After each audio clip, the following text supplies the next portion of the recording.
É, e boa noite a todos e todes. Meu nome é Aniele, Daniele sem o D, não é tão difícil assim, Aniele.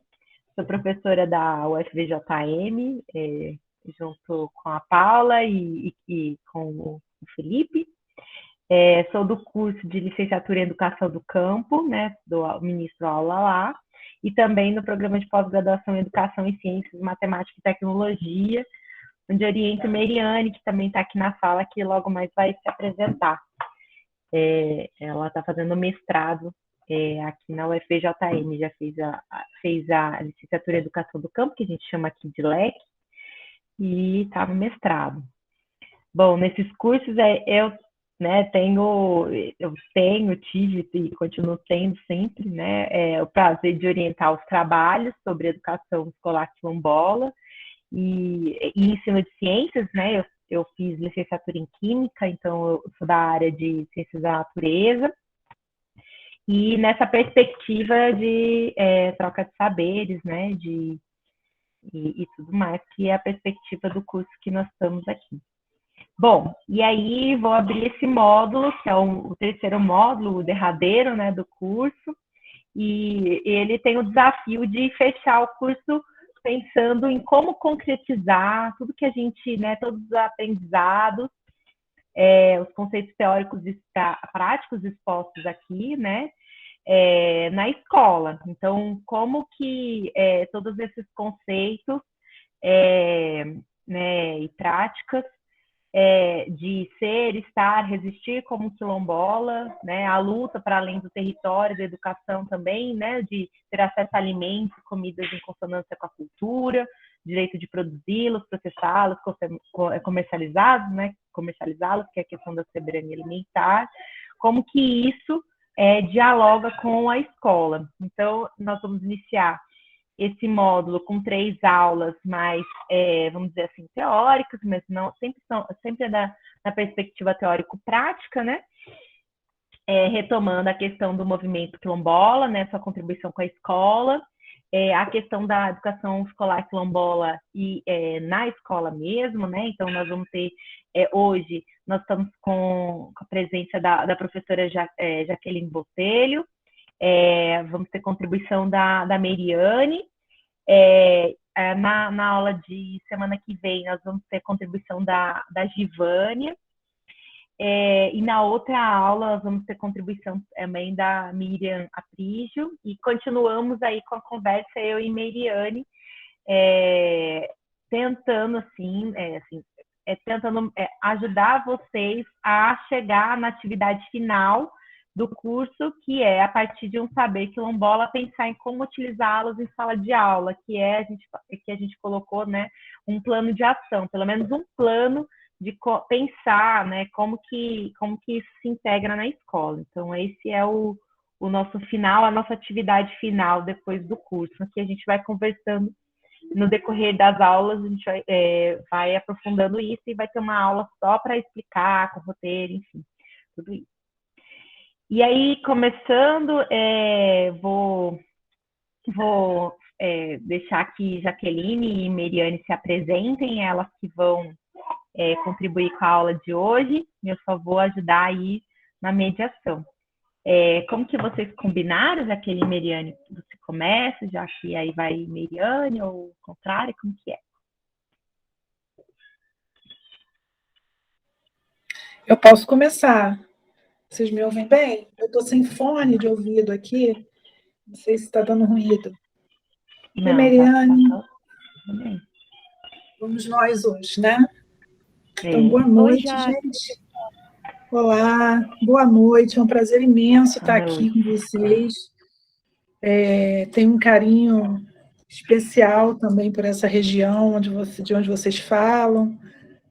Morei na região aí distante, porque é um estado enorme, né? Morei em Mariana, mas, enfim, a riqueza, né, dessa formação sócio-histórica que é a nossa, e a própria experiência de vida, né? Enfim, toda a minha família é de origem mineira. Então, assim, eu acho até importante falar sobre essas coisas, porque, veja só, quando a Aniele está resgatando a questão da orientação dos trabalhos, assim, eu também tive essa experiência de orientar trabalhos, né, do pessoal assentado, em particular, e, assim, uma das experiências mais ricas que eu tive, né, em educação popular, na extensão, porque isso nos conecta, nos força, né, de alguma maneira, a dialogar com esse real que está todo o tempo em movimento, gritando por transformação, né?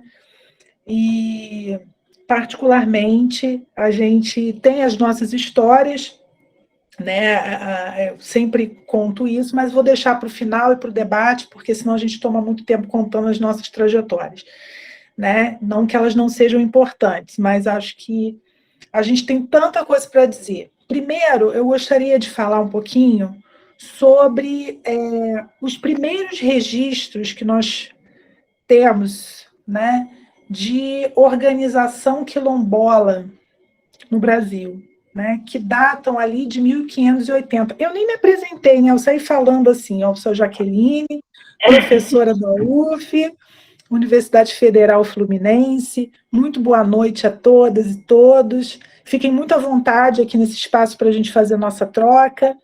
Tudo bem? E estamos aqui juntos para a gente aprender. Jaque, você quer que eu já coloque a apresentação? Como que você quer? Pode até colocar. Eu estou só introduzindo, mas pode colocar o primeiro slide. Acho que é muito importante a gente refletir sobre os primeiros registros de organização quilombola no Brasil. Eles datam lá de 1580. Né? Por que eu estou falando isso? Para a gente ver que não é uma coisa nova, novíssima. Né? Nós estamos falando de muita luta, uma luta com largo período histórico e que não começa também lá naquele processo do escravismo tardio. O Clóvis Moura, ele vai fazer uma diferenciação que não está aí nesse slide ainda, mas que só para introduzir, entre dois períodos importantes do escravismo no Brasil. O escravismo pleno e o escravismo tardio. O escravismo pleno vai de 1550 até 1850.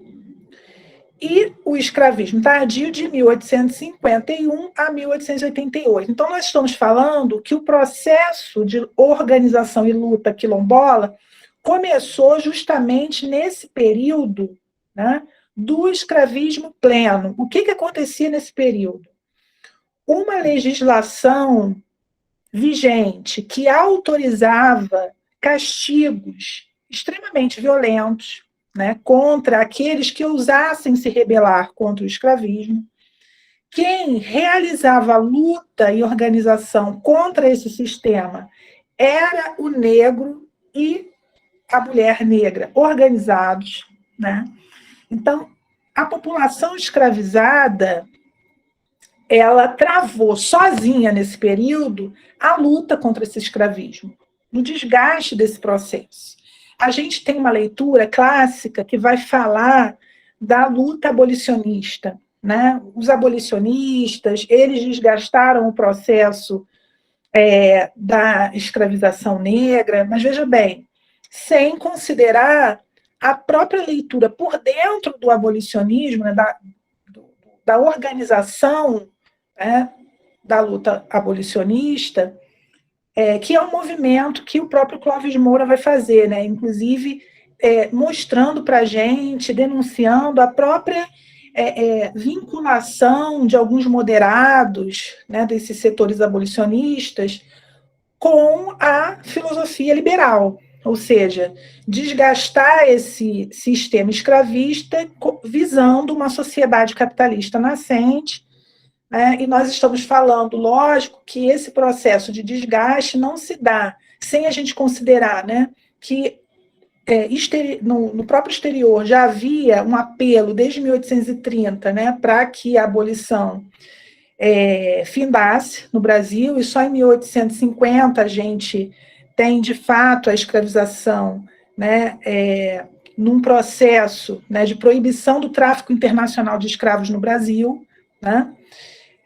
E aí, só em 1888, a gente tem a abolição formal, né? Mas veja só, Aí a gente já pode, inclusive, ir para o primeiro slide.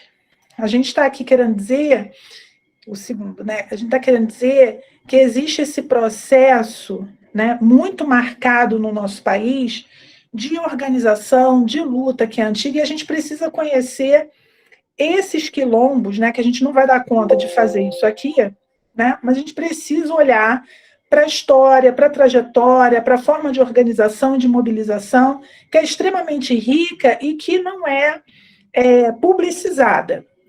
A própria história de Palmares, por exemplo, né, que vai durar aí um século mais até, e com cerca de 20 mil habitantes. Né? A gente não conhece, não é nesses termos que nós somos convidados a conhecer os quilombos. Então, assim, nós temos essa leitura oficial, né, que vem nas escolas tradicionais, que vai mostrar aquelas organizações como organizações que estão lá, distantes, como se não tivesse nenhuma conexão com a cidade, quando, na realidade, o próprio Clóvis Moura, em Quilombos e a Rebelião Negra, está mostrando para a gente o contrário. Olha, o quilombo está ali dialogando, sim, com os espaços urbanos, com movimentos de insurreição, que o Clóvis Moura está falando a todo tempo que existe, e ele está, de alguma maneira, fazendo uma conexão com outros setores, né, da sociedade que não estavam, né, também numa situação onde eles pudessem ter, né, o seu modo de vida garantido, ou seja, viviam um processo de subordinação extremamente forte, e os quilombos agregavam também outros setores oprimidos. Então, veja só, afinal de contas, nós estamos querendo falar, né, do movimento negro, da luta do povo negro, e resgatando os quilombos dentro dessa dimensão larga da história, como um processo, como uma forma de organização extremamente vigorosa, né, e que vai nos ensinar, como classe trabalhadora, a fazer luta também. Né, e isso precisa ser incorporado para além do que nós conhecemos como formas de luta e resistência. As formas tradicionais, sindicatos, partidos, né, então é importante que a gente considere essa questão. Por isso, a gente está falando também, necessariamente, do racismo que vai buscar esconder, né, essa forma extremamente importante, vigorosa de organização do povo negro. E a gente só consegue fazer a leitura do racismo percebendo a sua particularidade. Então, ele é, segundo Clóvis Moura, no Brasil, uma ideologia que é reflexa do escravismo, ou seja, a herança, o escravismo não como herança, isso é muito importante se dizer, né, mas como elemento desse passado que nos informa sobre o presente capitalista dependente, o escravismo está fazendo com que a gente forge relações sociais que vão a todo momento atualizar o favor, por exemplo, como uma mediação fundamental. Né? Então, nós temos também o racismo como uma arma ideológica de dominação. E aí a gente vai avançando para entender a lei de terras, por exemplo, que é um outro marco fundamental, né? Ou seja, quando existe a proibição do tráfico internacional de escravos nesse ano, né, pela lei Eusébio de Queiroz, a terra torna-se cativa, ou seja, a população negra a ser liberta, porque em 1830, né, já tinha a proibição colocada pela própria Inglaterra desse tráfico em 1850. No Brasil, quando esse tráfico torna-se proibido no Brasil em 1850, a terra torna-se cativa. O que isso quer dizer? Só poderia ter acesso à terra aqueles que comprassem terra. Como os escravizados fariam isso? Né? Então, os setores dominantes cuidaram muito, muito sabiamente, né, de forma bastante forte, para que a população negra, de fato, nunca conquistasse a liberdade. A gente tem, nessa particularidade brasileira, a produção da relação trabalho e negro, ou seja, quem trabalhava na sociedade escravista? O negro. Dali vem essa relação. Tudo que é trabalho manual a gente associa ao negro. né? E de forma pejorativa. A produção da imagem da mulher negra como a mãe preta, e mais tarde a mulata. Lélia Gonzalez vai fazer esse debate. E aí o Clóvis Moura está falando em quilombagem, que é um conceito que a gente precisa aprofundar. Não vamos ter tempo aqui, né, na exposição, mas no debate a gente pode fazer. E aí eu acho que é importante a gente buscar a literatura que pode auxiliar nisso. E aí a gente vai seguindo. O que a gente quer mostrar no próximo slide? A questão dos quilombos nesse movimento pré-abolição, né? Então, como eu disse, eles eram esses espaços heterogêneos, né? E aí eu citando o exemplo de Palmares e o Quilombo de Ambrósio, em Minas Gerais, o Quilombo do Jabaquara, em São Paulo, um dos maiores do Brasil, né? O Clóvis Moura resgata isso. Então, aqui é só exemplificando um pouco sobre essa questão quilombola. Pode passar. É esse daqui, do Quilombos no pré-abolição, ou o próximo? Não, pode passar.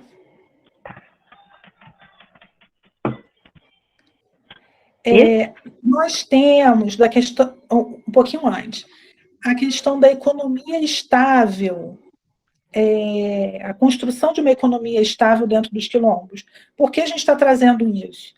Tanto de uma economia estável quanto de um exército, né? Porque nenhum território, aí vem a dimensão território e territorialidade.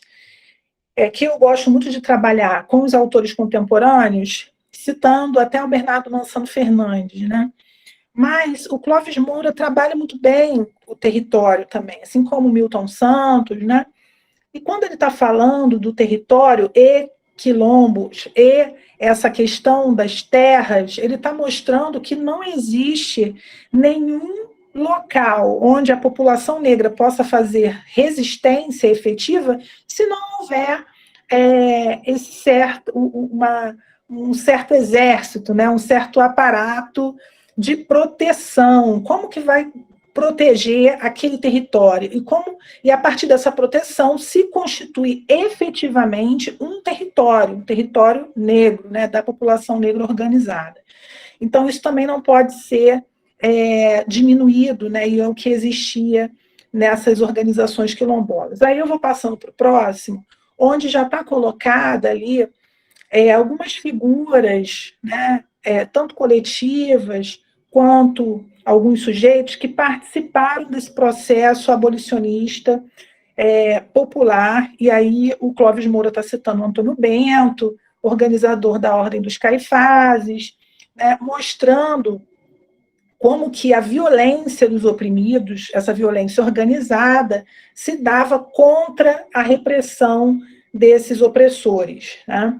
Então, são incorporados também a esse movimento alguns sujeitos da classe operária em Constituição, então os tipógrafos são citados aqui, não só nessa obra, mas tem um texto, Escravizados e Livres, do professor Marcelo Badaró Matos, que também vai trabalhar a questão dos tipógrafos, né, e dos portuários no Rio de Janeiro.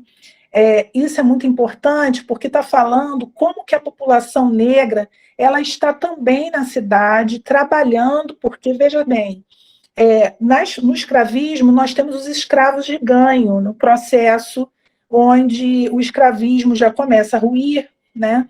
Existem o processo onde os escravos são chamados escravos de ganho. O que eles são? Aqueles escravos escravizados, que são alugados e que vão trabalhar em outros espaços, não apenas nas fazendas, mas eles estão trabalhando nas padarias, se organizando, estão trabalhando de diversas formas, né? Ali na mineração, estão trabalhando também na zona portuária e estão fazendo luta organizada com outros sujeitos políticos. Então, por isso, a própria resistência, né, da classe trabalhadora no Brasil, a sua historiografia, não pode ser pensada sem essa trajetória, né? Então não existe aquela imagem, né, que é algo produzido até de maneira eurocentrada, né? Vem alguém da Europa nos ensinar como a gente se organiza e essa forma única existente é o sindicato. Ora, antes da forma sindicato existir, já haviam outras formas, não só os quilombos, mas as irmandades, né, várias outras estratégias, os próprios jornais, a imprensa negra, que a gente vai falar um pouquinho, mas estou correndo aqui com o tempo. Bom, quando a gente avança, né, nesse processo, onde já acaba o escravismo, a gente tem um período em que a gente conhece, né, como período do movimento negro contemporâneo, mais contemporâneo. Então, veja, não existe movimento negro somente a partir daí, né? Mas essa luta, ela começa a ganhar outras pautas, outras questões, né, vão se somando a partir de uma nova sociedade que se constitui, uma sociedade capitalista dependente.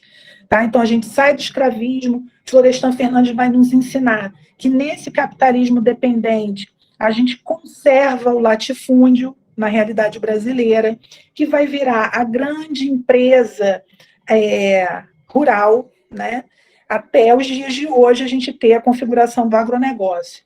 Então, o nosso processo de modernização se dá em auxílio, né, de forma conjunta ao arcaico, né? E a gente só consegue ler isso quando a gente vê a própria constituição das classes sociais no Brasil. Ottaviani vai nos ajudar com isso, quando ele vai falar em origens agrárias do Estado brasileiro, como que as classes dos setores rurais, elas estão ali no auxílio a essas classes urbanas nascentes, forjando as próprias o nascimento, né, o surgimento das próprias fábricas, né, das próprias indústrias.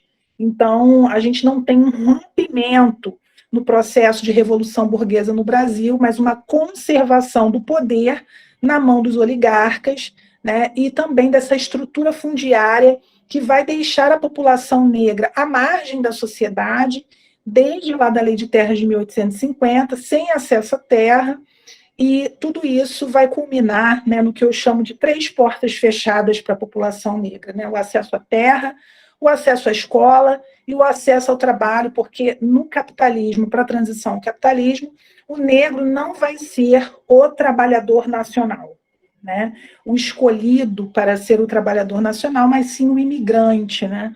Ele vai ocupar espaços que não são espaços onde se garante um direito de cidadania para quem trabalha, mas são espaços mais precarizados, a mulher negra ainda mais, né? E aí são outros elementos que a gente pode discutir depois. Mas durante esse período do movimento negro contemporâneo, a gente está ali falando dessa República Velha e de algumas figuras, lideranças, José Correia Leite, Francisco Lucrécio, o próprio Abdias do Nascimento, que é muito conhecido, né? Que é uma figura que tem contradições, né, pela sua própria relação com o integralismo brasileiro, mas que o próprio movimento negro, que é heterogêneo, a gente não consegue falar em um único movimento negro, né, mas ele é extremamente diverso, também vai fazer muito referência ao Abdias, né, por ele resgatar muitos processos de denúncia importante, né, até do genocídio do negro brasileiro, Lélia Gonzalez, e aí a gente pode ir avançando para conhecer quem são essas figuras que estão constituindo a luta do povo negro organizado nesse período. A gente tem, portanto, para ver essa diversidade, justamente aí ainda nesse período de 89 a 37, um movimento negro que está organizado nos clubes. Então, aqui o Petrônio Domingues, que é o texto, o autor dessa referência, desse marco, né, temporal importante, ele está analisando o quê?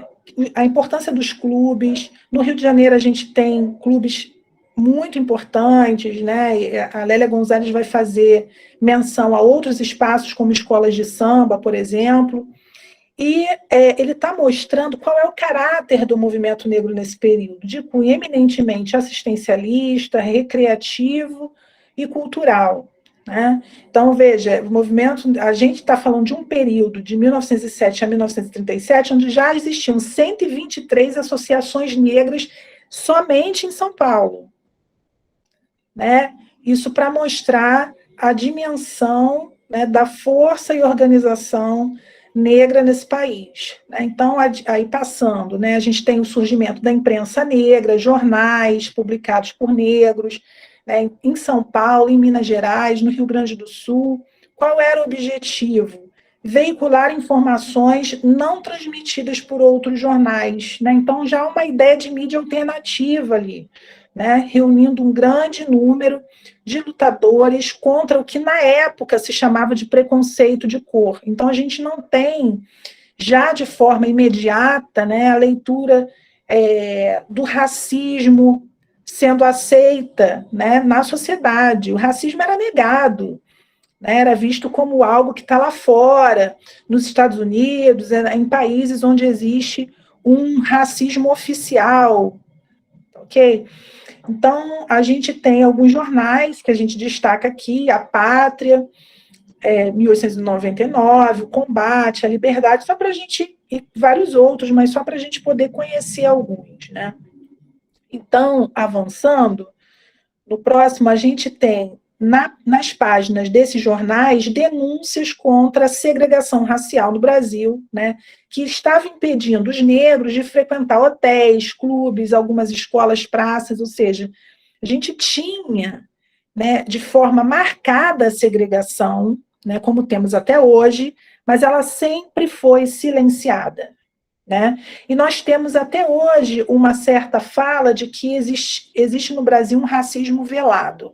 Não, ele sempre foi aberto, mas ele nunca foi assumido, ainda mais pelas elites. Florestan Fernandes vai falar que a elite brasileira, que tem também uma vinculação católica muito forte, tinha a necessidade de esconder esse preconceito, né? Porque ela não queria, de forma alguma, mostrar que ela estava associada aos setores conservadores, extremamente conservadores, né? Então, não, isso era coisa do passado. Agora, com o capitalismo, nós somos uma nova sociedade. É como se existisse igualdade. E nós, portanto, estamos falando da força desse mito da democracia racial, que aí no próximo slide a gente vai começando a entender, que justamente em 1930 se fortalece, né? Nesse período, a gente tem Gilberto Freire com a obra Casagrande Senzala, e tem essa leitura de que a Casa Grande convivia muito bem, de maneira harmoniosa, com a Senzala. Né? Casa Grande e Senzala conviviam bem. E a gente tem, portanto, não está no slide, mas precisa olhar a obra de Clóvis Moura, Sociologia do Negro Brasileiro, para entender essa complexidade, porque ele está mostrando como que o direito, a medicina, a arquitetura, várias, por isso a obra Sociologia do Negro Brasileiro, várias áreas do pensamento voltadas, né, para uma constituição do negro como um sujeito não humano, né, ou seja, com uma categoria inferior, é como se ele pertencesse a uma categoria inferior de seres humanos. Tá? A gente fala em processo de desumanização muito vigorosa, né? E o Clóvis Moura está denunciando isso. Isso acabou? Não, não acabou, porque a gente ainda hoje está olhando para as universidades, para que tipo de conhecimento ela produz, mas naquele período, e aí mais à frente de 30, inclusive, mas já está ali em 30 começando, mas especialmente de 37 a 45 no Estado Novo, a gente tem uma forte marca eugenista no Brasil, né? E as vinculações que a própria literatura, Monteiro Lobato tem com Renato Kell, né? Que é um expoente do eugenismo no Brasil. Então, assim, são vários elementos que a gente precisaria trazer aqui, tá? Mas a gente não vai ter esse tempo. Então, aqui nesse período, acho que já foi, né? Anterior, pode deixar aí nesse slide, mas antes a gente tinha falado um pouco da fundação da Frente Negra Brasileira, né, que é um movimento bastante ampliado, que a gente pode aprofundar um pouquinho mais à frente. no período de 45 a 64, essa grande violência e repressão policial, né? Então, outros grupamentos surgindo, a própria UHC, né, fundada por João Cabral Alves, em Porto Alegre. Então, ali, o Petrônio Domingues está fazendo para a gente o resgate dessas organizações que foram esquecidas e apagadas. Mais adiante, aí, assim, o Teatro Experimental do Negro. Antes desse capítulo, é importante a gente entender que, na ditadura varguista, a própria Frente Negra Brasileira é extinta, né? E aí a gente começa a ter essa outra forma de organização, que é o Teatro Experimental do Negro, com a participação também do Abdias Nascimento, né? Que vai aí, junto dessa organização, publicar alguns jornais, o Jornal Quilombo, por exemplo, fazendo a defesa dos direitos civis dos negros, na qualidade já de direitos humanos. A luta antidiscriminatória cresce, então ali a gente já tem, com o surgimento, né, do Teatro Experimental do Negro, e já na Frente Negra Brasileira, um movimento negro mais massivo, de amplitude nacional, não apenas localizado, focalizado em alguns estados. Tá? Quando a gente está falando de 78 a 2000, a gente está... veja, gente, é um período muito largo para falar da história do Brasil, para falar do movimento negro. Não daria, né? Mas a gente fez aqui uma hiper mega síntese e vamos tentar estar mais junto de vocês nas questões. Mas aqui nesse período a gente já tem algumas movimentações, né, de refluxo importante, por um período ainda de repressão, né, no final dos anos 70. Depois a gente tem uma forte égide neoliberal nos anos 90, com as demandas desse movimento negro ainda mais fortalecidas, né, nas ruas. Então, a gente tem aí essa força surgindo do MNU em 1978, fazendo essa reivindicação de caráter popular nas ruas, né? E aí pleiteando educação para o povo negro, várias outras consignas que estão próximas dessa bandeira racial, né? E também a articulação com a questão das classes, né? Começa a surgir aí em 1978. Quando a gente vai para o próximo e olhando o plano externo, né, de articulação das lutas do povo negro organizado, a gente tem algumas figuras, Martin Luther King, né, Malcolm X, os próprios Panteras Negras, né, que são muito importantes para a gente entender, de fato, essa relação raça, classe, né, e o caráter internacionalista da luta contra o racismo, no combate ao racismo, né, denúncia ao modo de produção capitalista. Então, essas lideranças foram referências importantes. A própria Angela Davis foi uma pantera negra, né? Então a gente tem, e ela resgata todo o tempo essa relação classe, raça e gênero, nos ajudando a pensar a luta do povo negro, inclusive contra a sociedade capitalista.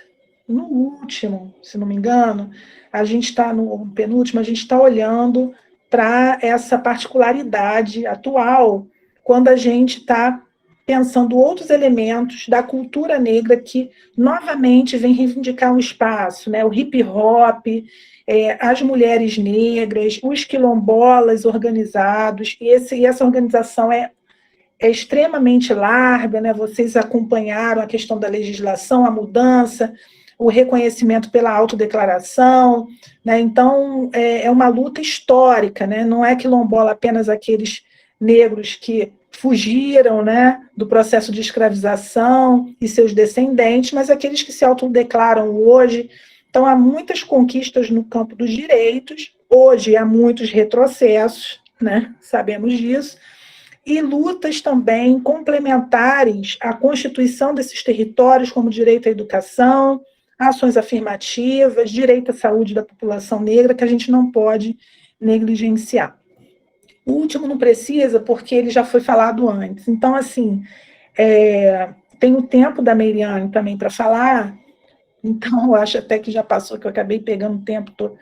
Mas, assim, eu acho que a gente volta, né, porque algumas outras coisas ficaram, E, assim, acho que para educação quilombola e educação do campo, né, a gente precisa pensar como elementos contra-hegemônicos com alta potencialidade, né, de auxiliar na organização desses territórios, mas que a gente não consegue enfrentar os desafios, por exemplo, uma educação quilombola, sem a gente olhar a questão agrária, né, sem a gente olhar como que hoje a gente tem mais de 6.000, né, comunidades aí no país, mas a gente tem só 5% dessas comunidades tituladas, a gente tem uma dificuldade para essa titulação avançar, titulação quilombola, né, e uma grande repressão e violência nos territórios, né, de grupos armados, paramilitares. Então, a gente tem que pensar os desafios para essa população se organizar em consonância com o modo de produção em crise, que cada vez mais, né, busca estratégias do braço armado, né, para fazer valer, e da perda progressiva de direitos, para avançar sobre a classe trabalhadora e ampliar seus lucros. Né? Então, eu vou encerrar por aqui e a gente volta a dialogar. Desculpa por ter passado aí o tempo, tá bom? Imagina, Jaqueline, muito obrigada. Eu agradeço de novo, né, por estar aqui com a gente e pela fala. Eu acho e aí, Meire, já está tudo certinho. Oi, gente, boa noite a todas e todos e todes. Eu vou Não esquece de se falar um pouco apresentar. na hora de eu me apresentar. Depois que eu me apresentar, eu vou desligar a minha câmera, porque minha conexão tá meio ruim, tá chovendo. Eu sou a Meiriane, eu sou quilombola da Barra Santo Antônio, município de Sabinópolis, no Vale do Rio Doce, estado de Minas Gerais. Eu sou professora, trabalho em uma escola quilombola, sou egressa da licenciatura em Educação do Campo, né, que eu fui aluna da Aniele, e atualmente eu estou fazendo mestrado também no FVJM em Educação em Ciências, Matemática e Tecnologia, com um projeto de pesquisa Educação Escolar Quilombola, em diálogo com o ensino de Química, né? Como que eu posso dialogar alguns conhecimentos de Química a partir dos saberes e os fazeres tradicionais existentes no meu quilombo. E meu trabalho também é sobre orientação da professora Niele. Bom, falar depois da Jaque, né?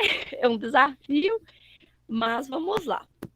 Ela trouxe, né, um percurso, né, do próprio movimento negro, numa perspectiva, algumas questões internacionais, nacionais também.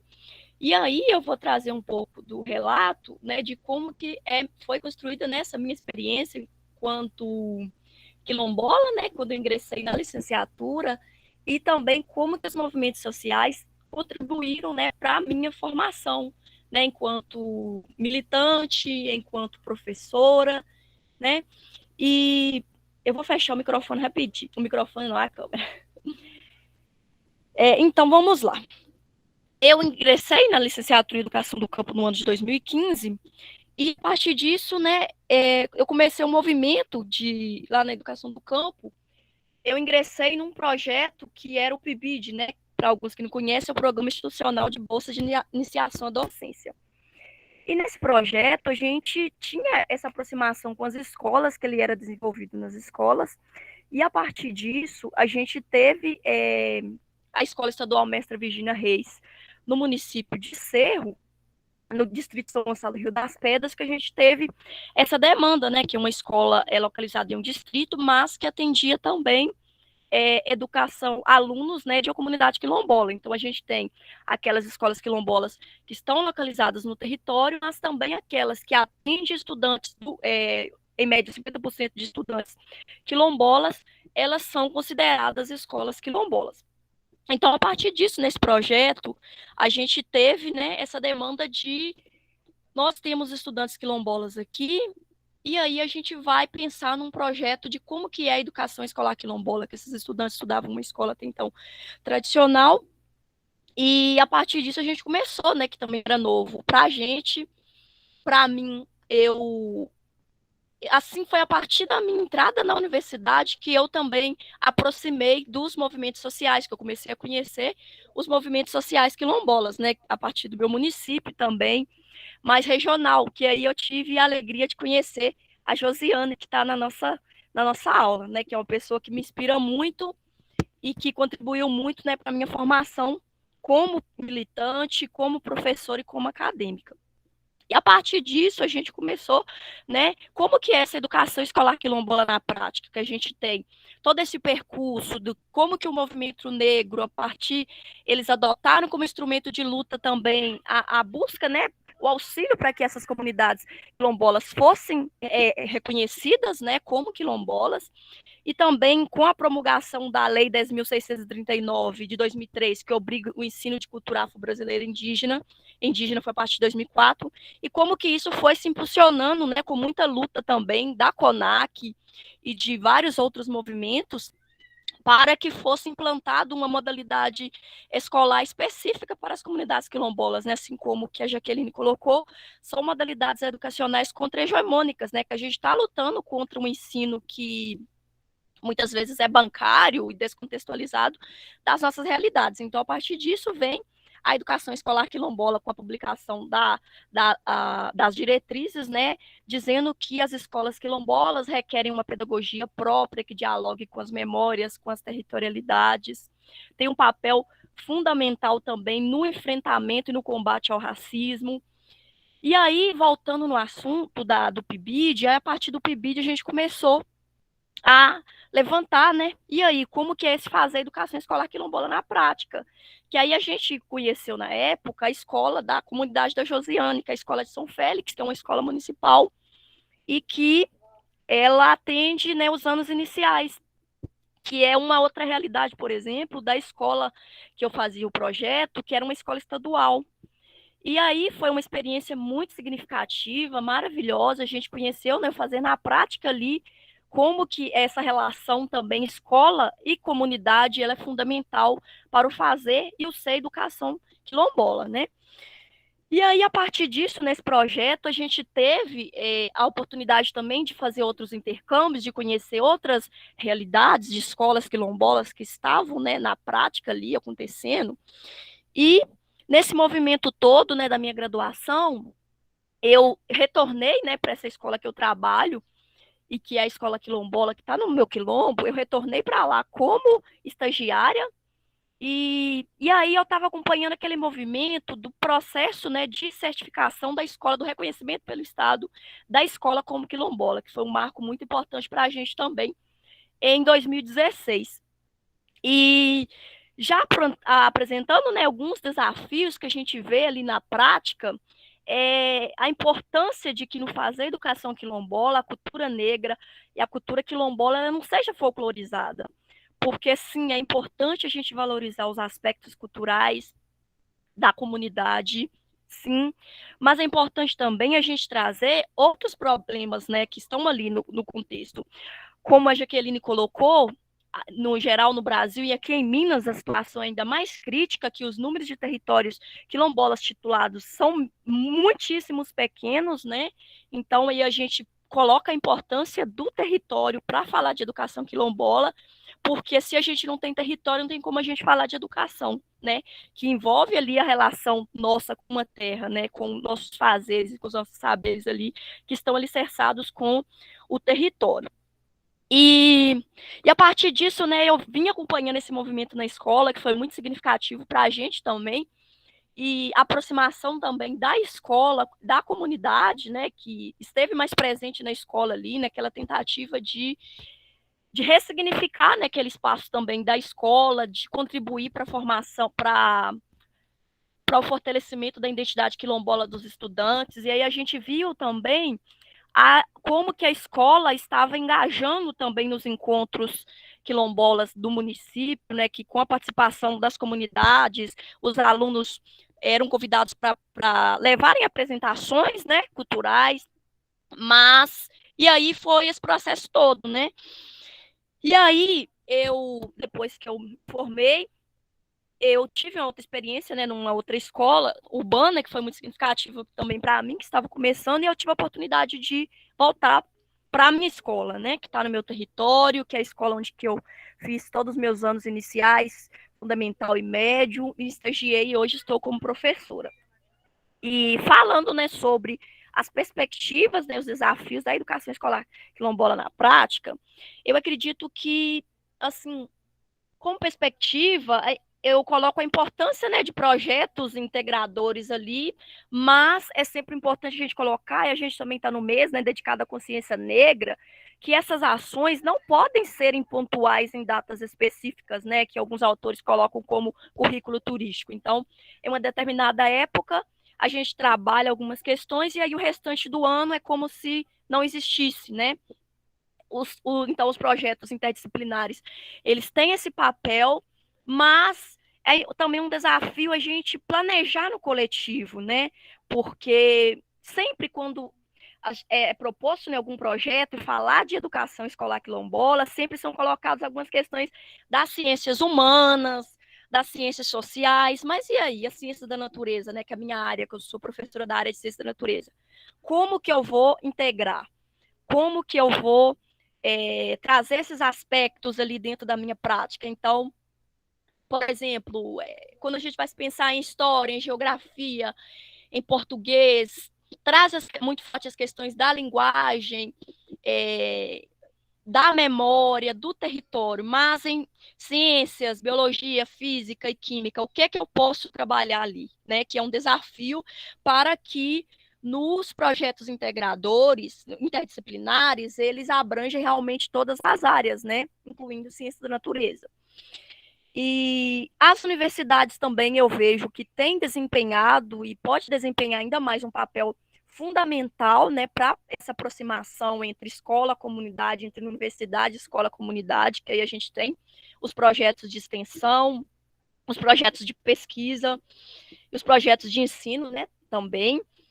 E a gente também tem percebido aqui em Minas um número muito grande, né, de egressos da licenciatura em Educação do Campo, que, embora não seja uma licenciatura específica, que falar de educação do campo e educação quilombola, que a gente, embora tenham algumas aproximações, mas sempre é importante a gente destacar também as especificidades de cada uma.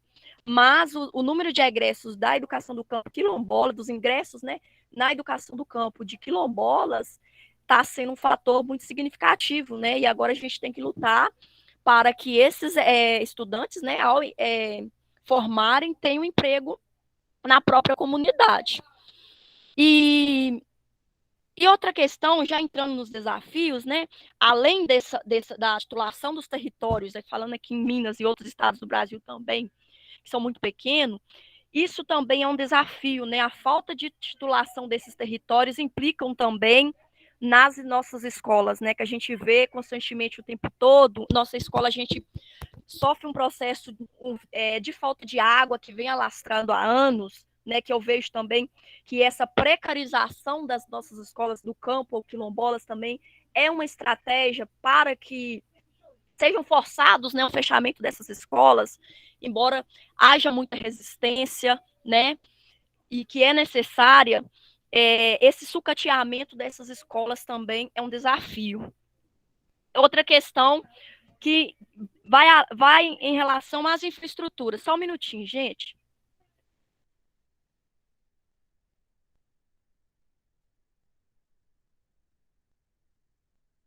Então, desculpa, gente, voltei. É a questão do transporte escolar também, que é um desafio, né, para a educação quilombola, porque a gente tem na nossa escola, por exemplo, é uma escola, né, que está num território quilombola, ela atende 80% de estudantes quilombolas e 20% de outras comunidades do campo, mas nós temos estudantes que que utilizam transporte escolar em média 35 quilômetros. Então, com o período das chuvas, ou mesmo sem ser o período de chuva, né, a precarização das estradas também possibilita muitas vezes que esse estudante tenha acesso à escola, né? E aí agora na pandemia, que a gente tem ainda mais uma situação muito gritante. E a rotatividade de professores, embora aqui no estado, em Minas, a gente tem essa designação específica para quilombolas, né, que já é uma demanda dos movimentos sociais quilombolas, é uma demanda que está, uma orientação que está nas diretrizes nacionais, está na resolução estadual. A gente também tem professores, o número de professores efetivos nas escolas quilombolas são muito baixos, né? Então a gente também tem que colocar outra demanda de concurso para profissionais quilombolas. Então, Nessas questões, aí a gente vê também, além dessa rotatividade de professores, que a gente tem professores agora da própria comunidade, tem outros profissionais também da escola, né, da equipe, né, que são da comunidade, mas aí muitas vezes alguns educadores que vêm de fora, seja por falta de conhecimento ou também outras questões também, que faltam essa sensibilidade, né, sobre uma escola quilombola, né? Mas nessa pandemia, por exemplo, a gente tem relatos, né, de professores de fora que tiveram a oportunidade de conhecer a realidade desses alunos e hoje tem um outro olhar mais diferenciado. E aí a gente coloca também como desafio a importância, né, da formação continuada para os educadores quilombolas e não quilombolas que trabalham nessas escolas, porque eu tive a oportunidade na graduação, né, de ter, e assim também como eu me engajei nos movimentos sociais quilombolas, eu tive a oportunidade de conhecer e de aprender algumas discussões super pertinentes para a prática.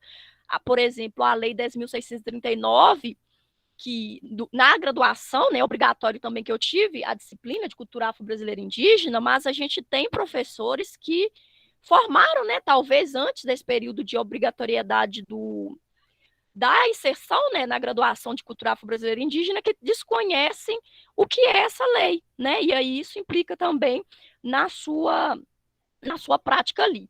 Outra dificuldade também, né, da organização do PPP da escola, né? Embora a gente vê que há essa necessidade explícita do que seja um PPP específico, mas também corre-se o risco de tentar homogeneizar, né? Peraí, isso aqui eu vou colocar igual todas as escolas, que tem que ser todas as escolas, e muitas vezes esse PPP também é feito, é engavetado, e ali na prática é um desafio colocar ele em prática, né? E aí eu também coloco essa dificuldade nossa, né, da gente agora, a gente no ensino médio, novo ensino médio, que é o trabalho por áreas, né, do conhecimento, a gente também sabe que não é uma tarefa fácil a gente falar que vai fazer trabalho interdisciplinar, porque a tendência, quando a gente pega, por exemplo, os livros, né, é cada um olhar, peraí, cadê o conteúdo da minha disciplina, né? Então a gente ainda tem que continuar construindo esse olhar de pensar na interdisciplinaridade.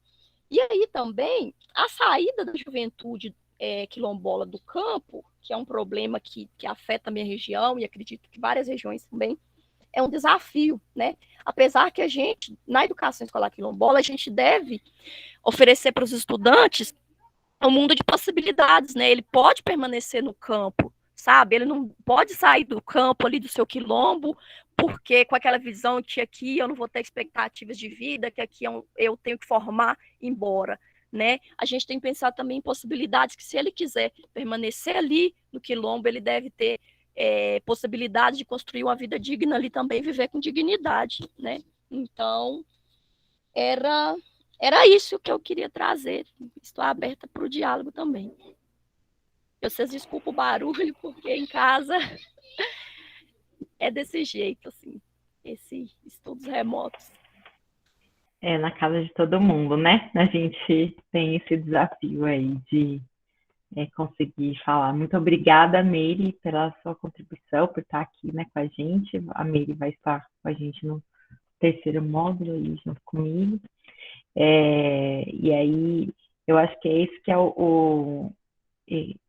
quando a gente está na escola, né, quando a gente está pensando a questão da educação escolar quilombola no concreto da escola, a gente precisa pensar em elementos, né, nos elementos da importância do movimento negro para toda a construção de até o movimento hoje quilombola, e também do desafio, né, que é ainda a luta antirracista, e que a educação escolar quilombola não pode né, deixar de pensar formas de somar a esse movimento, né? Ele é uma das vias da educação escolar quilombola. E aí a gente está aberto, gente, às discussões, os debates, e aí aprofundamentos e a questões específicas que não deu, né, para nessa exposição inicial, mais para instigar a gente à temática. Então, aberto aí. Quem gostaria de começar?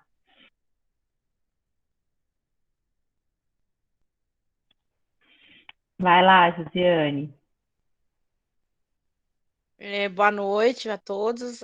Desde já agradecendo a Meiriane aí pelo carinho que ela tem por nós aqui da comunidade. Mas assim, quando ela fala de educação quilombola, isso é um desafio para todos nós das comunidades, né? A gente que mora na comunidade, é um desafio muito grande conseguir implantar essa educação quilombola na comunidade.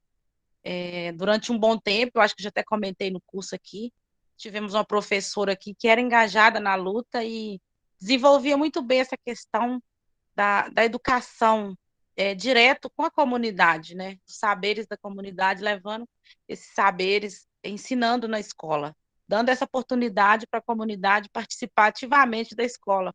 Igual a Meriane falou, nossa comunidade, nossa escola é quilombola, mas não temos professores quilombola. Temos uma professora da comunidade que está aqui fazendo o curso a gente, que é a Joelma Martins, que ela é professora da comunidade, começou esse ano, e assim, eu fiz o convite a todos os professores para estar participando, para engajar nessa luta mesmo, que educação quilombola ela tem que ser diferenciada, e a gente que está dentro do território, muitas vezes a gente vê essa necessidade de ter professores engajados na luta, para dar essa oportunidade para as crianças, né, ter orgulho ali na escola onde eles estão começando aquele aprendizado, saber que a história deles não é só os mais velhos que contam, que ela tem que ser vivida ali na escola também, no ensinamento. Então, eu acho isso muito importante e assim, a experiência que a gente teve com a turma da Meriane aqui na comunidade foi muito boa, uma turma bem grande, né, Meire, que teve aqui na comunidade. A gente tem as fotos até hoje dessa visita aí de vocês aqui na comunidade, e foi muito enriquecedor para a comunidade também, porque toda vez que vem uma turma de estudante para procurar coletar informações sobre a comunidade, não só eles saem da comunidade com uma história que viveu na comunidade, com o conhecimento que adquiriu, mas também deixa muita coisa boa nas comunidades. Então, desde que a gente foi reconhecido pela Fundação Cultural Palmares, está sempre acontecendo esse intercâmbio, e assim, a gente que está aqui dentro da comunidade, a gente vê a diferença depois que uma turma de estudante vem, faz os seus trabalhos, mas deixa muita coisa boa na comunidade também. Então, a gente agradece também por essa visita, por essa parceria aí com as comunidades quilombolas das universidades.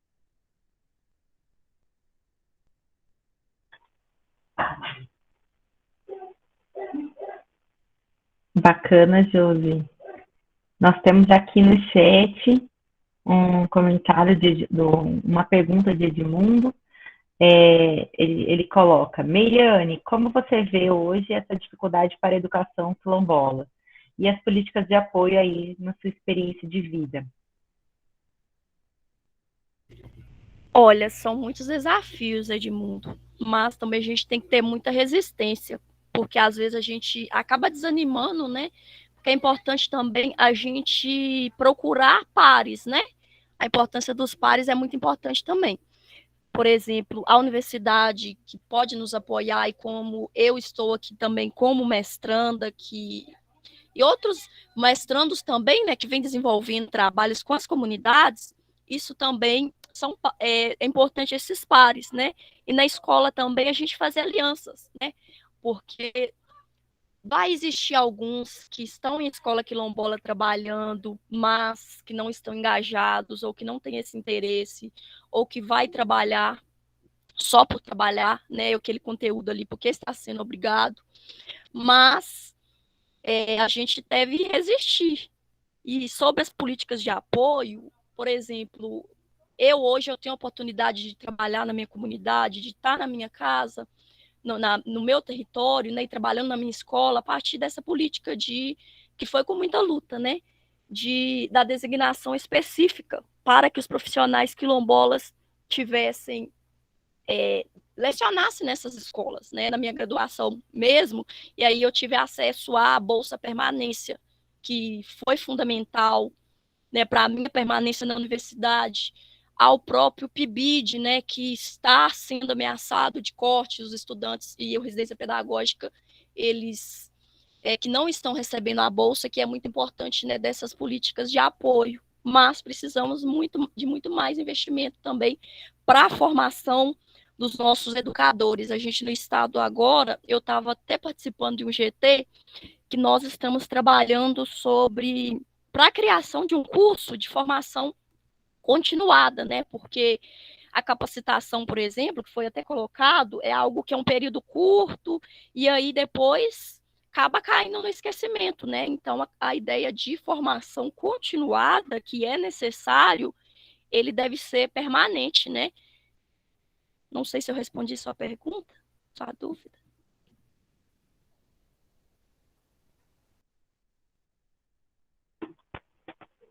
Acho que sim, Edmundo. Eu me inscrevi. Ajudou sim, Meriano. Parabéns pela luta. Não, professora, aqui tá igual o cara de Meriano. A internet é ruim, se ligar a câmera não aparece. Mas parabéns, viu? A escolha das falas hoje foi boa demais da conta. Já é de Jaque e Meriano. Parabéns os convidados, muito bom. Maravilha, Edmundo. Eu me inscrevi para fazer uma fala. Na verdade, uma pergunta para a Jaque. Já que você citou bastante Florestan, eu não tenho tanta leitura sobre ele. Tem alguma leitura específica que você possa indicar, que vai aprofundar nas questões que ele vai falar sobre as questões de capitalismo e racismo, ou alguma coisa do tipo? Olha, eu indico o texto dele, O Significado do Protesto Negro.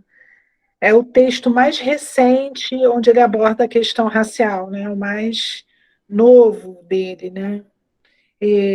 Acho que é muito importante. Teve muitas críticas, né?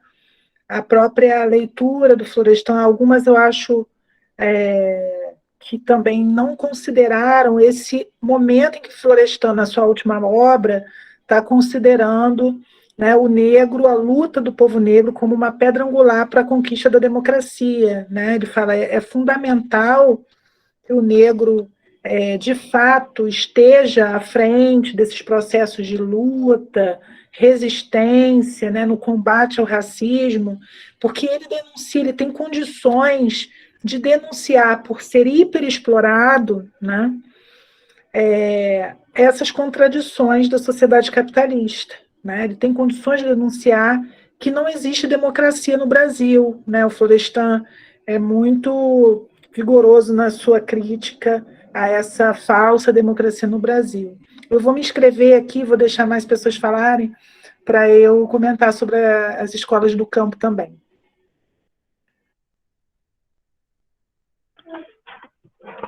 Legal. Coloquei aqui um comentário de Sônia aqui no chat, né? É um desafio muito grande trazer esses profissionais não quilombolas formações como essa. Se não houver esse engajamento, o fazer da educação quilombola na prática continuará sendo resistente. E aí pode falar, Jaque. Boa noite. Boa noite. Oi, alguém falou boa noite? Eu não... Maurício. Oi, Maurício, pode ir lá. Depois já, vai lá, né? Meriana, eu gostei da exposição de vocês. Eu participei já do movimento negro na década de 80, inclusive do MNU, e nessa época a gente só lamentava, sabe? Praticamente assim, a gente não tinha nada em mãos, era complicado demais. Hoje, assim, eu vejo que o movimento negro hoje avançou a nível de intelectualidade, de trabalhos, sabe? E está um movimento mais pé no chão, tem várias propostas. Aquela época a gente só sonhava, sabe? Idealizava, nós queremos cota, nós queremos cota em serviço público, mas hoje mudou, o movimento mudou, é claro que existe muito problema, sabe? Mas o movimento avançou. Aquela época era muito difícil você ver uma pessoa formada, militante, doutorando. Hoje, assim, gente, inclusive vocês aí estão fazendo mestrado, são doutoras. Nossa, eu fico super feliz, sabe? Parabéns. E você, Jaqueline, você colocou, claro, falando da história do movimento negro, inclusive fazendo uma releitura da questão do sindicalismo, né? É claro que os negros, enquanto escravos, eram trabalhadores, né? Isso não é falado. Obrigado. Eu queria que você fizesse um comentário sobre isso, por favor. Bacana. E já que você comenta e já pode falar, já engatar. Eu que agradeço, viu? Fico muito feliz em estar aqui nesse espaço, que a gente possa, né, depois, mais à frente, com as condições aí, né, sanitárias adequadas, a gente possa ter um encontro presencial, né? Quem sabe aí futuramente, eu ficaria muito feliz. E, de fato, você tem razão, né? Acho que é Maurício, né, que fez a fala. A gente fez avanços, né? A gente superou dentro da luta dos movimentos negros, coletivos negros organizados, muitas questões, né? Uma das questões que eu considero muito importantes nesse avanço é a própria leitura, né, de que quando a gente está fazendo um debate racial, a gente não está, né, esquecendo o debate de classes e lembrar que o debate de classe também não pode esquecer e secundarizar o debate racial, né, e nem a discussão de gênero. Isso é muito importante, né, com os esforços aí dos movimentos, dos coletivos negros, em mostrar isso na prática, né? Porque é mais do que a gente falar que tem que considerar esses 3 elementos, é a gente ver que simplesmente eles não se separam, sabe? É assim, olhar para a classe trabalhadora. Quem é a classe trabalhadora? Ela é majoritariamente negra e feminina. Então, a raça informa a classe, o gênero informa sobre a classe. Então, acho que esses foram uns avanços fundamentais, além da questão do território, que hoje também, quando se fala em movimento negro, em luta do povo negro, dificilmente você vê uma organização que não considere o território. Isso é um mérito dos lutadores e lutadoras do povo que estão nos territórios, que são vocês, incluindo os professores, as pessoas formadas nessas licenciaturas em educação do campo, que vivem dramas, verdadeiros dramas, porque, assim, nas escolas que eu tive oportunidade, aí não foram escolas quilombolas, eu visitei uma escola quilombola aqui no Rio de Janeiro, né, e visitei duas escolas do campo, né, de assentamentos da reforma agrária. E eu e Meriane conversando, nós nos demos conta de como que são semelhantes, né, os desafios. Então, nessas escolas que estão em áreas rurais, né? O que a gente está percebendo, assim como nas escolas quilombolas? Primeiro, o jovem tem que ter direito, a Meriane falou aí, tem que ter direito de escolher se ele quer ficar ou se ele quer sair do campo. Hoje ele é obrigado a sair. Mas qual o discurso oficial? O discurso oficial, inclusive do agronegócio, é que não tem que ter escola quilombola, não tem que ter escola do campo, porque o jovem está indo para a cidade. Então, veja, a gente tem que mostrar a causa. A causa é a falta de oportunidade no campo. A causa é não ter concurso público no campo. As escolas do campo, as escolas quilombolas, elas são tomadas como se fossem castigo para os professores. Os professores, aqueles que têm algum tipo de comportamento inadequado para alguns dirigentes, né? Eles vão lá, colocam esse professor lá naquela escola. Aí botam na escola quilombola, né? Como se fosse um castigo, quando na realidade existe um projeto para esse território, né? As escolas do campo, as escolas quilombolas são frutos de muita luta. E aí, o que está acontecendo? Vai em massa professores da cidade para o campo, né, ministrar essas aulas, muitas vezes sem formação para isso, né? poucos cursos, né, e formações de nível médio integrado de habilitação técnica, né, tecnológica, para que eles fiquem no campo. Então, no máximo, a gente consegue uma formação de magistério, mas a gente não tem as outras técnicas, né, sendo ensinadas, e aí tão importante os convênios com as universidades, mas também que a gente consiga fazer com que a população permaneça ali em condições adequadas, não tem estrada adequada, né? Então, o menino fica sem ir para a escola e a menina porque choveu, porque não tem estrada adequada para fazer nem o transporte diariamente e nem o tal tempo escola e tempo comunidade que a gente defende tanto. Como é que vai fazer? Né? Então, assim, são muitos desafios, mas eu concordo que a gente, para ter chegado até aqui, avançou muito. Temos que denunciar fim do Pronero, temos que denunciar, né, toda essa política aí, né, que vem querer barrar a legislação que estava definindo o que são os agrotóxicos, né, que aconteceu agora recentemente, né, a partir de outubro, e que tantas organizações estão denunciando. Tudo isso está impondo um modo de vida que não é um modo de vida camponês, né? Porque o quilombola, ele está sobre a terra, ele está cuidando da natureza, ele está fazendo agroecologia, né? E por que não querem ele lá? Né? Justamente porque está contra esse modelo de envenenamento dos alimentos, né? Contra esse modelo de morte que a gente está vivendo aí, né? Então, eu quero mais uma vez saudar aqui todos os quilombolas, né, que estão aqui presentes, os professores e todos aqueles que estão se formando nas licenciaturas, porque é um trabalho que a gente tem que tirar o chapéu, né? E a universidade tem que apoiar. Né? Todo o meu respeito e admiração por vocês. Obrigada, gente. Ainda estamos aí com um tempinho ainda para colocar questões, comentários. Vai lá, Tininha, pode falar.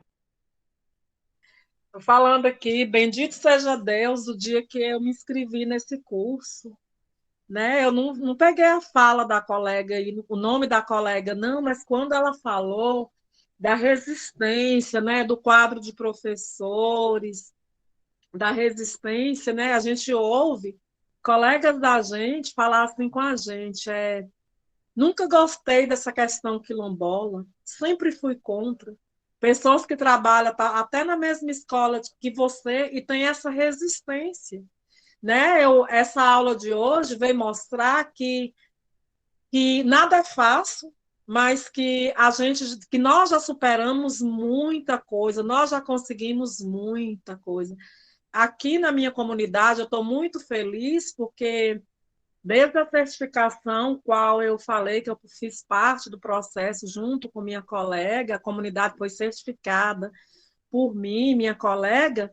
Nós estamos agora com o primeiro evento quilombola, que vai acontecer dia 28 de novembro. O nosso evento chama-se Um Viva Zumbi.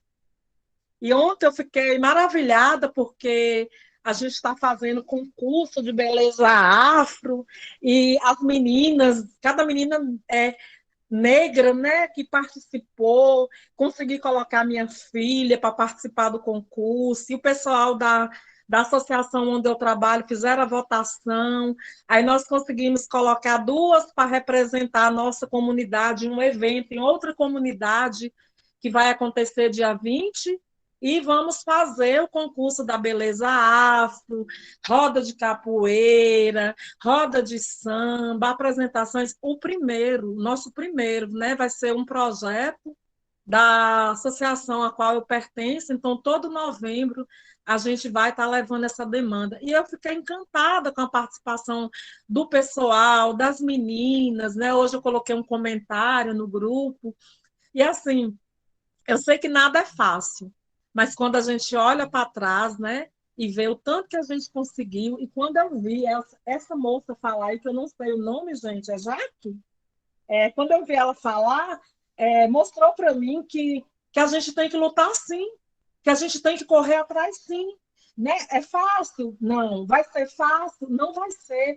Mas quando a gente olhar para trás, que vê o tanto de coisas que a gente construiu, vale a pena, sim, lutar. Viu, Jaque? Fiquei maravilhada com a sua fala. Você me encantou e me encorajou. Estamos juntas.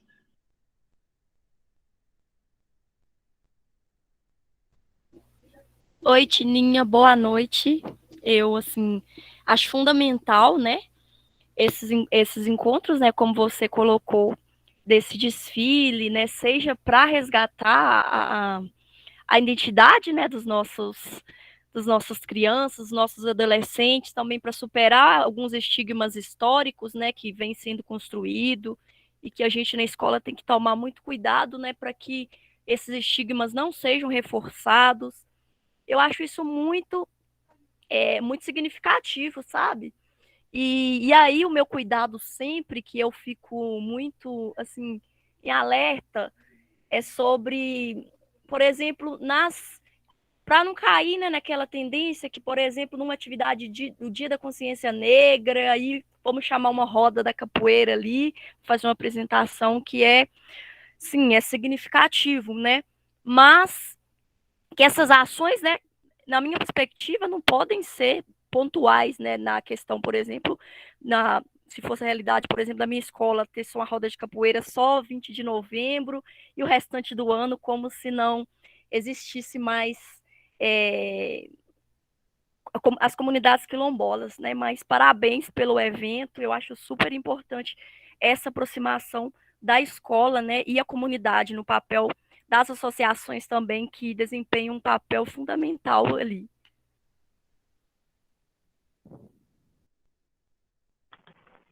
Maria José? A nossa, só um momentinho, a nossa roda, ela é frequente. Aqui eles ensaiam do lado da minha casa, né, toda semana, então é uma atividade ativa da comunidade.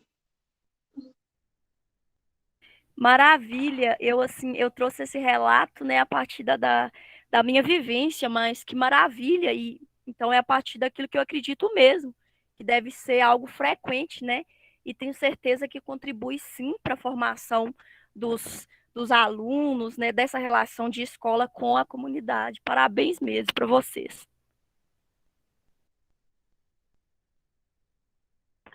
Bacana. Maria José?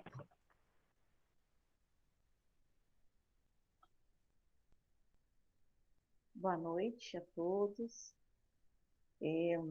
Também é um prazer, né, estar nesse curso, como disse a Tininha, muito aprendizado, né, nesse curso. E aqui na comunidade, né, eu sou de uma comunidade quilombola, Colônia do Paiol, e nós estamos nesse processo aí da escola quilombola. Nós vamos a nossa escola em escola quilombola, porque ela é considerada uma escola rural, né? E, assim, depois que eu fui entender isso tudo, foi quando eu comecei a trabalhar na escola, e aí que eu fui entender que a escola era uma escola rural. E quando vocês comentam a parceria de universidades e tudo mais, então, assim, através da universidade, dos encontros, é que a gente foi conhecendo, né, entendendo as políticas públicas, aí a gente começou esse diálogo para poder estar transformando a nossa escola em escola quilombola, quando a gente entendeu a importância e o valor para a educação dos nossos, né, para essa identidade, né, para se reconhecerem, conhecer a nossa história. E aí, assim, esse já vem de muito tempo a gente dialogando, e essa semana, assim, foi muito bom.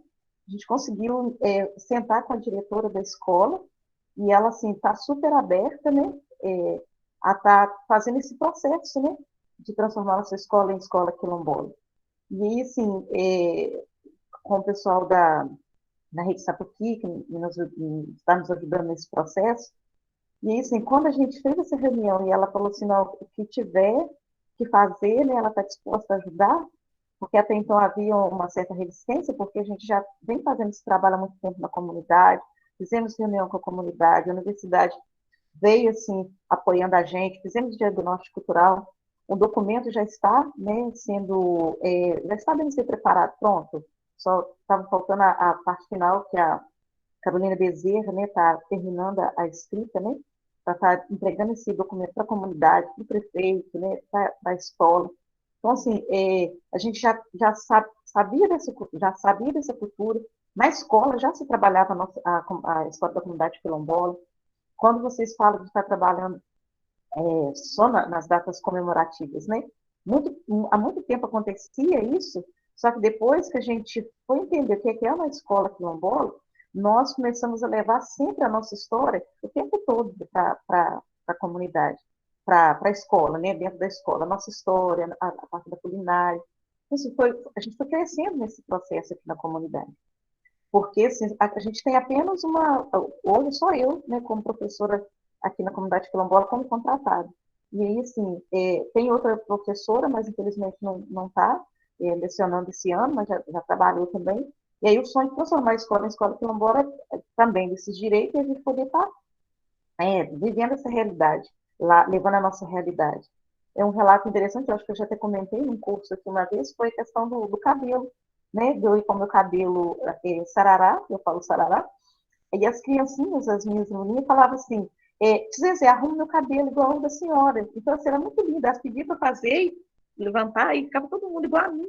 Então, assim, a questão de estar levando essa realidade, a nossa vivência, o nosso jeito, a nossa história, né? Isso é muito importante. Então, assim, é só para relatar como que esses momentos nos enriquecem para estar lutando cada vez mais, né? Por isso, e agradecer essas falas, né? Para que a gente possa estar sempre unido aí, buscando estar tentando transformar a realidade do povo negro, da nossa história, tá? Muito obrigada. Que maravilha, Maria José. A gente fica muito feliz mesmo. E é esperança, né? A gente fica com mais esperança da gente ver essas realidades acontecendo. E os intercâmbios, né? Para mim, eles são muito significativos, que a gente faz essa troca, né? Vê uma outra realidade. E é muito positivo. Agora eu vou passar a palavra para as pessoas que estão inscritas.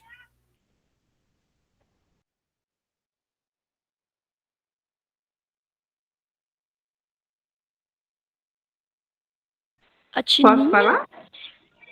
O Helena ou a Tininha? Pode falar. Aproveitando a oportunidade, essa aula está um espetáculo, né? Boa noite a todos, né? Então, assim, a minha comunidade também, nós estamos preparando para fazer o projeto, né? No dia 27 e dia 28, e assim, nós estamos assim buscando, né, caminhos para interagir a própria comunidade a uma boa compreensão do que o significado de ser quilombola. E já começamos com a abertura da feirinha, né? Todo domingo tem a abertura da feira, vende os frutos dos cerrados, né? Paçoca de gergelim, abóbora, o que tiver, né? Muitas coisas, e assim, tá bem interessante, porque já tem mais ou menos, acho que uma semana ou mais, e a gente vê a interação como está sendo, como eles estão buscando, né, e estão fazendo assim, a comunidade entender a necessidade da união. E no dia 27 nós vamos estar vai ter o momento da Lapinha, que nós vamos fazer um movimento ecumênico com as igrejas evangélicas que tem dentro da comunidade. Aí vai ter os procedimentos da Lapinha, do São Gonçalo, da roda de conversa dos idosos, né, os fundadores, né, nós vamos ter um sarau com eles, né, então nós já destacamos o cronograma dessa participação, e nós estamos ansiosos, né, para ver, até porque minha avó na época, né, era parteira, né, então assim, a gente estão buscando as raízes para eles falarem um pouquinho, aqueles que têm, assim, que são os mais velhos, né, para falar um pouco da história para nós que somos novos ali na comunidade. E ali vai ter um chazinho, um sarau, vai ter o artista da terra, os artistas lá até fez até o hino, uma coisa mais linda. Então, assim, está bem gratificante e está bem animada no dia 27 e dia 28, né, nós vamos ter essa participação. Então, assim, nesse entusiasmo, quando Tininha, Meriane, Jaque, e os demais colegas colocam aí nessa posição, a gente também, às vezes, fica caladinha só ouvindo e buscando também experiência também, né, para a gente estar levando, enriquecendo, né? Então, as igrejas evangélicas também, elas são também, que até porque a nossa comunidade, ela se expandiu, está um pouco dividida, católico com evangélico, mas nós não podemos trabalhar separado, né? Então, nós vamos ter o culto ecumênico, né? Vai ter um momento de cada um dentro da igreja católica, depois eles vão fazer o convite para nós também estar participando dele e fazer esse condensado de união. É essa que é a minha fala. Obrigada a todos e a todas.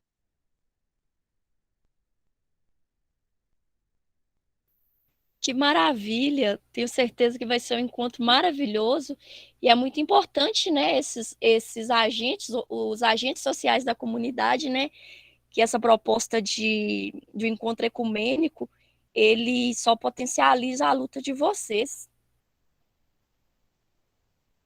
Agora, a Tininha gostaria de falar, Tininha?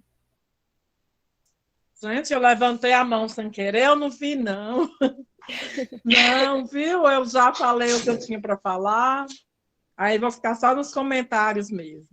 Tá joia. Tá joia. Ô, Jaque, pode falar? Gente, uma maravilha aí ouvir vocês, né? A Tininha tinha feito comentário, depois a Lena, e antes também a professora da Escola Quilombola tinha feito o comentário, né? Assim, muito interessantes, porque assim, vocês estão resgatando a Maria José, né? Ela resgata essa questão do pertencimento étnico-cultural que o negro e a mulher negra vêm perdendo, porque existe um projeto de embranquecimento, né, da população brasileira em marcha historicamente. Né? A gente falou aqui rapidinho que teve um período da história que isso virou política de Estado, embranquecer, né? Lá no Estado Novo, havia um decreto que proibia a entrada de africanos no Brasil, incentivava a entrada de imigrantes europeus, concedendo terras, tudo isso para embranquecer com a justificativa de que, embranquecendo, a sociedade brasileira iria se desenvolver, como se a marca e a responsabilidade do atraso da sociedade brasileira fosse o negro. Então, é como se não tivesse problema a gente ter sido escravizado. O problema é que existe, né, a partir dessa escravização, uma população negra no Brasil. Muitas aspas, porque esse é o discurso dos dominantes, não é o que nós acreditamos, né? Então, assim, ainda hoje isso existe e vai nos ensinar, nós acabamos introjetando isso, aprendendo a negar essas características do povo negro, a negar o cabelo, né, o nariz, os fenótipos, né, negros, porque eles são a marca, né, a marca desse pertencimento étnico-cultural que fomos ensinados como uma coisa ruim, né? Então, é muito importante esse resgate. O Clóvis Moura está falando disso na discussão dele, né, sobre o processo de miscigenação e identidade étnica no livro chamado Dialética Radical do Brasil Negro, que eu indico muito para leitura. E só queria falar também que tem um diálogo, isso foram vocês que trouxeram, tá? Na fala de vocês, tem esses elementos, tem esses conteúdos. Na fala de vocês, né, vocês trouxeram a questão do lugar de negro, de alguma maneira, que é um conceito da Lélia Gonzalez. Né? Ela tem um livro com o Carlos Rasenbaum, que depois eu posso passar essas bibliografias para a Aniele, chamado Lugar de Negro, porque nós somos ensinados que existe um lugar de negro. Que lugar é esse? a favela, a penitenciária. Nós somos ensinados a isso. Como somos ensinados? Só com falas? Só com discurso? Alguém diz isso para a gente? Não apenas. Nós somos ensinados por aquilo que a gente chama de racismo estrutural, porque a gente olha desde criança que quem está dormindo nas calçadas das ruas são corpos negros. Quem é encarcerado são os corpos negros. Quem menos é remunerado são negros e negras, estão nos serviços mais subordinados. Então, existe uma estratégia de manutenção dessa população pós-escravização negra nesse lugar de subordinação. Qual é a finalidade disso? Pressionar os salários da classe trabalhadora para baixo. Ou seja, se você quer, na porta da fábrica, um salário maior, olhe lá que certamente tem alguém vindo do Nordeste como retirante, ou tem um negro querendo receber qualquer valor para trabalhar.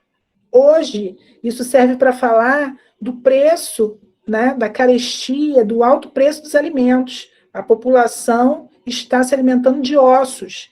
Olhe a cor dessa população.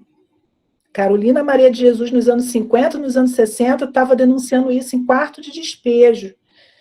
Por fim mesmo, esse livro aqui, Dialética do Negro Brasileiro, né, ele está também resgatando a questão da literatura. Nós somos ensinados nas escolas, por isso a força da escola quilombola, porque ela tem a potencialidade de resgatar a ancestralidade negra também, né? E o jongo, a capoeira, né? Isso é importante, porque nas escolas tradicionais isso é apagado. E nós temos na literatura, que é uma literatura embranquecida, sem os autores negros, né, o ensinamento de que o negro ele é ou violento ou ele é bestial, né? Mas cadê? Então, o que o Clóvis Moura está dizendo? Que existe a produção literária no Brasil do negro como anti-herói. O negro é o anti-herói, né? E aí tem várias obras, né? Moleque Ricardo, várias obras que vão dizer sobre isso, né? E tem vários autores aí que têm uma tradição escravista grande. E nós precisamos denunciar isso e inserir essas mulheres negras, os autores, né? Lima Barreto, Machado de Assis, Conceição Evaristo, Carolina Maria de Jesus, também nas escolas, né? Então, assim, é isso, gente. Eu é que fiquei estimulada aqui com a fala de vocês e acabei falando demais, hein, ML? Fechei aqui.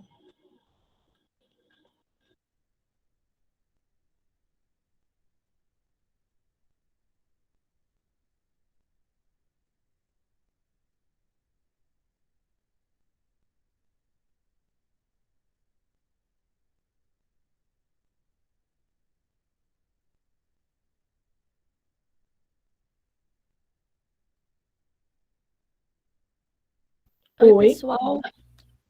Mais alguém gostaria de fazer alguma consideração, alguma pergunta?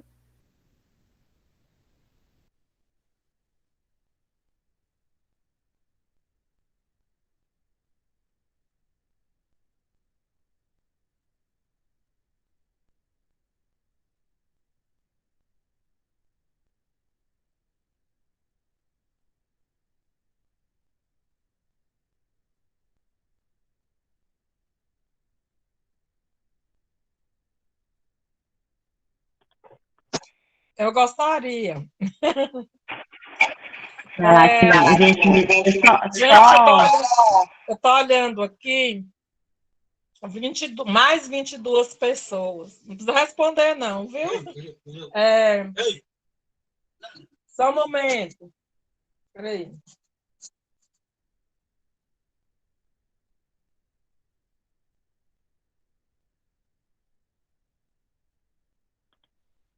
Sabe quando a Tininha não estava? Eu tive que.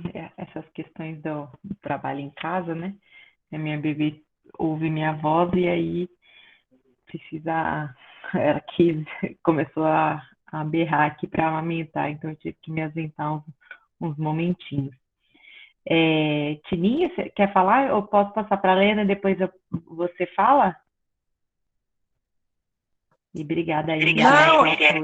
é só questionar, é só para fazer um comentário. Eu observei, eu sou muito observadora. Eu vi 500 e pouco inscritos para esse curso, aí tem uns dias que eu estou olhando, mais 21 pessoas. Eu falei, gente, o que aconteceu com o restante do pessoal? Perdeu. Só isso que eu queria falar. Eu estou enganada? Não foi esse tanto de gente inscrito? Sim, foi tanto esse tanto de gente, mas a gente teve que, por conta, assim, para ofertar, a gente só ofertou para em torno de 100. Ah, tá. Estão acompanhando em torno de 78, né? Porque alguns não conseguem na assíncrona, e aí eles, ou, né, tem a questão de faltas, enfim, então, esse entorno. Lena, mas está no YouTube, gente, também, né? Assim, para acompanhar, mas a questão do certificado precisa fazer todas as atividades, né? Participar das aulas síncronas, tem essa questão. Lena?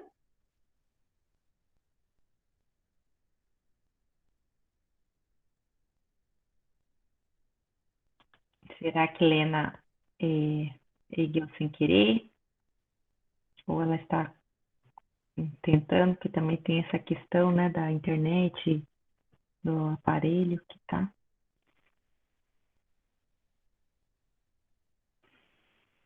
Mais, gente, mais alguma colocação, alguma pergunta? Acho que a professora Jaqueline vai mandar, né, a bibliografia, né, Jaque, para a gente colocar para o pessoal no Classroom. Ai, muito obrigada. E aí, pessoal?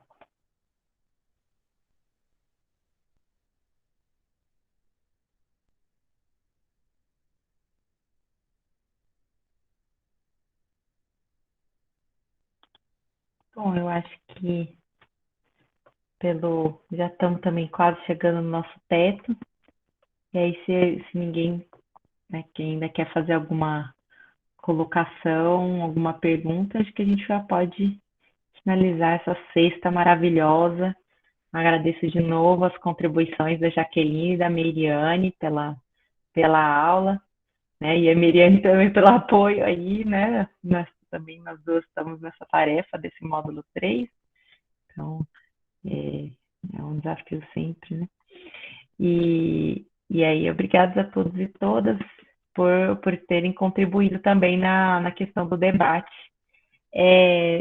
A Cláudia Omar colocou da questão do acesso do livro da Leia Gonzalez. Você acha que tem, já que tem um PDF? Sim, PDF. Eu vou ver se eu tenho ele todo, mas passo as referências junto com as demais também. Viu? Obrigada. Então, tá certo. E aí vamos fazer a nossa fotinha. Gente, aí eu vou precisar de ajuda de como que faz esse negócio de foto, porque a gente costuma fazer a foto de todo mundo, tentar todo mundo, né? E eu não sei fazer. Sim. E abrirem as câmeras. Eu acho que eu estou conseguindo. Vamos lá, pessoal. Maravilha. E é isso. Espera aí. Deixa eu tirar o Cláudio Omar aqui, que falou aqui, que não foi ficar na frente. 1, 2, 3 e uma ótima final de sexta para vocês, gente. Até semana que vem. Gente. Bom descanso. Muito obrigada, gente. Jaqueline. Boa noite. Boa noite. Até mais. Tchau, tchau.